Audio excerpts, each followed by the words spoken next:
सावळ्याची जणू सावली या मराठी सिरियलच्या धमाकेदार प्रोमो रिलीज झालेला आहे आणि या प्रोमोमध्ये खूप इंटरेस्टिंग अशा काही गोष्टी घडणार आहेत. तर मित्रांनो, आपण बघत आहोत की हॉलमध्ये सगळे बसलेले असतात. इथे पहिली गोष्ट म्हणजे तारा आणि तिलोत्तमाचं नातं हे आता खूप सरळ चालू झालेलं आहे. कारण की ताराने तिलोत्तमाला खूप चांगल्या पद्धतीने समजवलं आहे आणि ताराने तिलोत्तमाची माफी देखील मागितलेली आहे. की तारा मॅडम बोलत असतात की मी जे काही आहे ते माझी यात काहीच चूक नाही. माझ्या मॉममुळे हे सगळं झालेलं आहे. तुम्ही तर सोहमसाठी माझा हात मागायला आला होता. मला खूप आनंद झाला होता. पण मॉममुळे हे सगळं झालं आणि यावरून मी माझ्या मॉमशी भांडले देखील आहे. मी तिच्याशी बोलत देखील नव्हते आणि त्यामुळे तिलोत्तमाला पण कुठेतरी असं वाटतं की तारा ही बरोबर आहे आणि तारा खरंच खूप चांगली, सुंदर आणि या घराला शोभेल अशीच मुलगी आहे, म्हणून खूप सोज्वळ आणि खूप दिसायला सुंदर अशी आहे. आणि त्यामुळे तिलोत्तमाने ताराला स्वीकार केलेला आहे आणि ताराशी ती आता बोलायला चांगल्या पद्धतीने लागलेली आहे.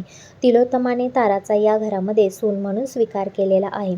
परंतु सावली आणि सारंग या दोघांचं जे काही नातं आहे ते अजून तिलोत्तमाने स्वीकार केलेलं नाही. त्या दोघांना अजून देखील ती तशी वागणूक देत आहे की सावली माझी सून नाही आणि मी तिला या घरची सून कधीच मान्य करणार नाही. तर आता आपण पाहत आहात की तारा एका प्रोग्राम ऑर्गनाईज करणार आहे आणि ताराला आता कार्यक्रम करावे लागणार असतं. असं भैरवीनं सांगितलेलं असतं की तू आता कार्यक्रम करायचे आहेत म्हणून.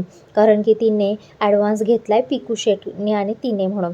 त्यानंतर तिलोत्तमाचं मत असतं की आता घरामध्ये आपण एक छोटंसं रिसेप्शन ठेवूया आणि त्यासाठी सर्व गेस्ट बोलवूया.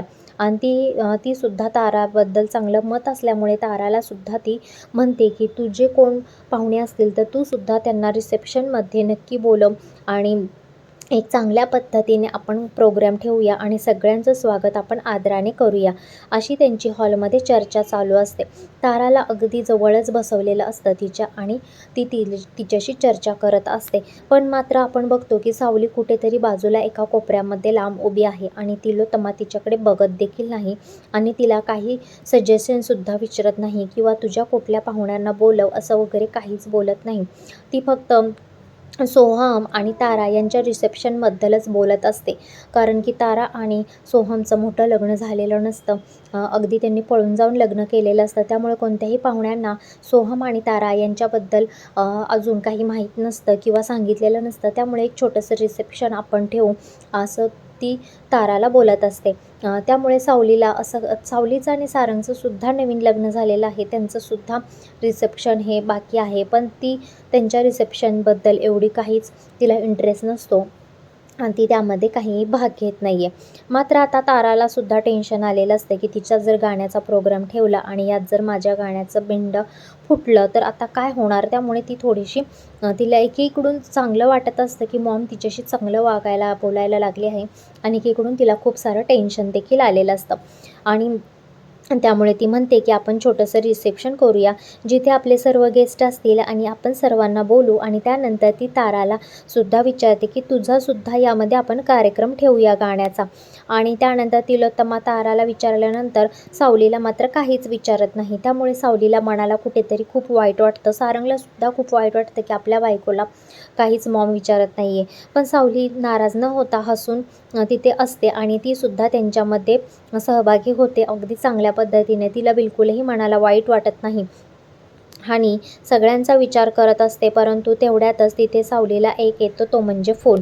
आणि तिलोत्तमा सावलीला काहीच सांगितलेलं नसतं आणि सावली सारंगलासुद्धा काही सांगत नाही आणि त्यामुळे तो फोन सावली जो आहे तो उचलतो आणि त्या फोन आल्यानंतर ती म्हणते, एकदम आश्चर्यकारक होऊन तिला धक्का बसलेला आहे फोनवरती असं सगळ्यांना जेव्हा कळतं तेव्हा सगळ्यांनासुद्धा वाटतं की फोनवरती नक्की काय आहे, कुणाचा फोन आहे आणि सगळ्यांना धक्का बसतो की सावलीला असा कोणाचा फोन आलेला आहे म्हणून.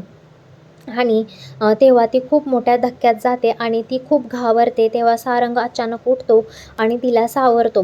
तिला विचारतो, सावली काय झालं? तेव्हा सावली मात्र रडत असते आणि ती बोलते की सुखदेवला म्हणजेच तिच्या दादाला पॅरालायचा अटॅक आलेला आहे आणि हे सगळं आता सावली सारंगला सांगते. तेव्हा तिथे घरातले सगळे सदस्य ते ऐकतात आणि त्यांनासुद्धा खूप मोठा धक्का बसतो. कारण की पॅरालायचा अटॅक हा काही साधा अटॅक नाही आहे आणि सावलीच्या अंगावर तर मोठा काटाच येतो की आता यातून कसं आपण आपल्या घराला सांभाळणार आहे. सावलीवरती आणि तिच्या घरांवरती आता मोठा संकटाचा डोंगर तिच्या घरांवरती पडलेला आहे. खरं तर कानू आणि एकनाथराव हे सुद्धा वारीला गेलेले असतात आणि त्यानंतर सुखदेववर म्हणजे सावलीच्या माहेरच्यांवर हे आलेलं असतं मोठं संकट. आणि सावली आता हे संकट कसं दूर करणार, तिच्यापुढे खूप मोठा प्रश्न उभा राहिलेला असतो. कारण की भैरवीसुद्धा आता जास्त सावलीशी बोलत नाही आहे. त्याचं कारण असं की भैरवीच्या मुली ताराचं आणि सोहमचं लग्न हे सावलीनं लावून दिलेलं असतं भैरवीच्या मनाविरुद्ध. त्यामुळे भैरवी तिच्याशी कुठे ना कुठे अजून देखील नाराज असते, पण ती ताराला साथ देत असते. आणि त्यामुळे भैरवीकडून सुद्धा आपण आता पैसे घेऊ शकणार नाहीत. आणि त्यामुळे आता आपण पुढे काय करायचं आहे, तिच्या माहेरची परिस्थिती एवढी नाही आहे की एवढा मोठा खर्च ती करू शकेल. आणि त्यामुळे जेव्हा तारा तिला मिठी देते की मी काळजी करू नको, सगळं काही व्यवस्थित होईल असं फक्त दाखवत असते, पण ती कानामध्ये हेच सांगत असते की इथे कार्यक्रम चालू होण्याच्या आधी तू तिकडून लवकर निघून ये, कारण की ते गाण्याचा प्रोग्राम आहे आणि तू इथे मला पाहिजे म्हणून. आणि त्यानंतर मी तुमचं काम करेन असं मात्र सावलीनं तिला जेव्हा सांगते की तर तारा तिला धमकावत असते. आणि त्यामुळे आपण पाहतो की सारंग सावलीला आधार देत असतो, तिला समजावून सांगत असतो, कारण की सावली खूप रडत असते. मला दादाकडे जायचं आहे असं ती सांगते, परंतु घरामध्ये प्रोग्राम होणार आहे आणि त्यानंतर तिथे सावली उपस्थित असणं हे तारासाठी सुद्धा तितकंच महत्त्वाचं असतं. कारण की ताराचा कार्यक्रम असतो आणि तेव्हा आपण पाहतो की तारा ही सावलीला भेट घेत असते, गळाभेट घेते. आणि त्यानंतर ती असं दाखवते की मी सावलीला आधार देत आहे, पण तसं काहीच नसतं की आता कार्यक्रम आहे आणि सावलीची तिला गरज आहे म्हणून ती सावलीला धमकवत आहे. ताराला समजतं की आता त्यामुळे तारा सावलीला म्हणते की हे बघ सावली, तू जातेस परंतु माझा कार्यक्रम जोपर्यंत होत नाही ना तोपर्यंत तू इथे मला हवी आहेस. सुरू होत नाही ना, मला कार्यक्रम सुरू झाल्या तू इथे हवी आहेस. माझ्या कार्यक्रमाच्या टायमिंगला तू मला इथे हवी आहेस. आणि मला कोणतंही कारण नको आहे की तू विसरून गेलीस वगैरे. माझ्या मॉमला वचन दिलं होतंस की तू त्यांच्या वचनाखाली दबली गेलेली आहेस. कितीही काही जरी केलंस तरी मी तुला यातून सुटू देणार नाही, असं जे आहे तारा सावलीला धमकवत असते. आणि तुझं दुःख बाजूला सारून मात्र इथे तुला यायचंच आहे. एवढी नालायक ही तारा असते आणि तिला बिलकुलही कोणाची फिकीर नसते, कोणाच्या जीवाची देखील फिकीर नसते. खडसावून तिला अगदी सांगत असते आणि सावली मात्र घाबरलेली असते. तिला ऑलरेडी खूप टेन्शन आलेलं असतं आणि त्यामुळे तिला काहीच कळत नाही. तारा मॅडम किती वाईट आहेत, माझ्या घरावर किती मोठा डोंगर कोसळला आहे आणि तरीसुद्धा त्यांच्या मनात दुःखाची जाणीव बिलकुल देखील नाही आहे. भैरवी माईसारख्या तारा मॅडम आहेत, हे तारा मॅडम किती वाईट आहेत असं तिला समजतं. मात्र आता सावली ओळखून चुकते. सारंग मात्र सावलीची समजूत काढत असतो, कारण की सावलीच हे दुःख सारंगला समजू शकते, सावलीचं दुःख. त्यानंतर सारंग घाईघाईने सावलीला घेऊन तिच्या माहेरी निघतो. सावलीला तो समजावून सांगत असतो की काही नाही, आपण डॉक्टरांना भेटू आणि ते सगळं व्यवस्थित करतील. मोठ्यातला मोठा डॉक्टर मी बघतो तुझ्या भावासाठी, पण तू काही काळजी करू नको सावली, तू बिलकुल टेन्शन घेऊ नको. आणि तिलोत्तमाचे कान मात्र ऐश्वर्या भरत असते तिथे लगेच. ती म्हणते की आता झालं, सारंगला दुसरं काही काम उरलंच नाही, फक्त त्या मूर्ख मुलीच्या मागे पुढे करायचं, त्याच्यातच त्याचा आता वेळ जाणार. आणि एवढं मात्र ऐश्वर्या तिलोत्तमाला सांगत असते.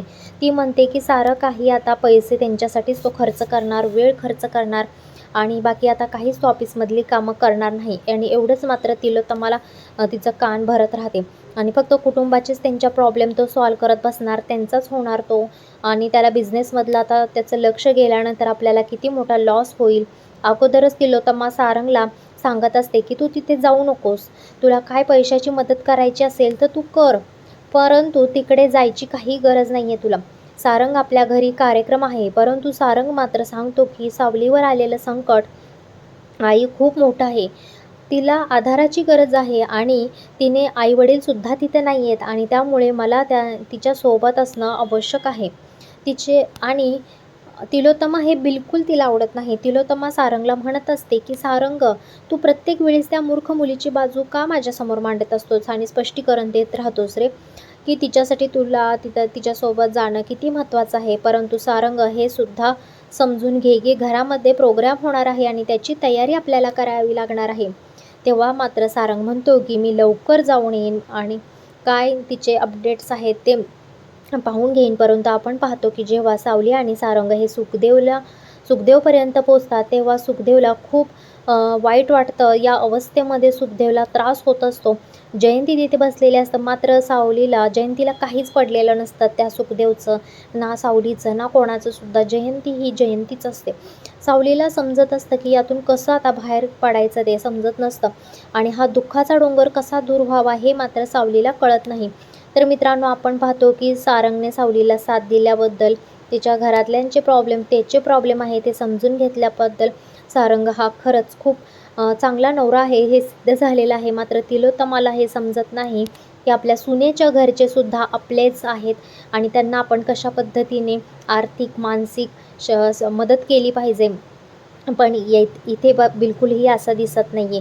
तिलोत्तमा ही खरंच खूप स्वार्थी आहे आणि ती सारंगने सावलीला पूर्णपणे त्याची बायको मानलेली आहे, म्हणून त्याच्या घरातले सुद्धा त्याला आई-वडील, भावासारखेच तो मानत आहे आणि आपल्या घरची सून आहे सावली आणि तिलोत्तमाला सांगत असतो की आपल्या घरची सून आहे सावली. आपण तिच्या घरातल्यांची सुद्धा आपल्याला आता काळजी करावी लागणार आहे. आपण तिला काय हवं नको, तिला कोणता त्रास होतोय हे आपल्यालाच पाहायचं आहे. पण तरी देखील सावली तिलोत्तमा तिचं काहीही ऐकत नाही.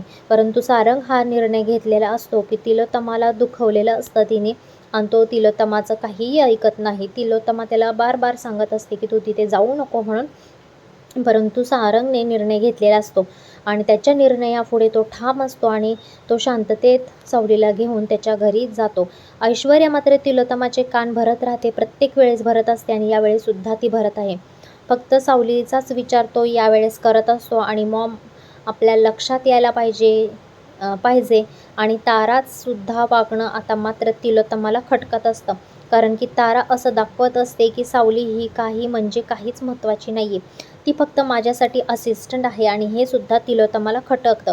परंतु आता मात्र जेव्हा ती गळाभेट करते तेव्हा काहीतरी तिने तिच्या कानात सांगितलेलं हे सुद्धा सारंग आणि तिलोत्तमाच्या लक्षात आलेलं असतं.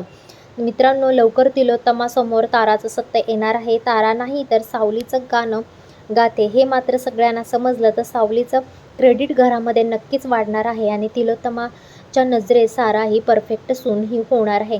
तर बघूया पुढच्या एपिसोडमध्ये आता काय काय होतं ते.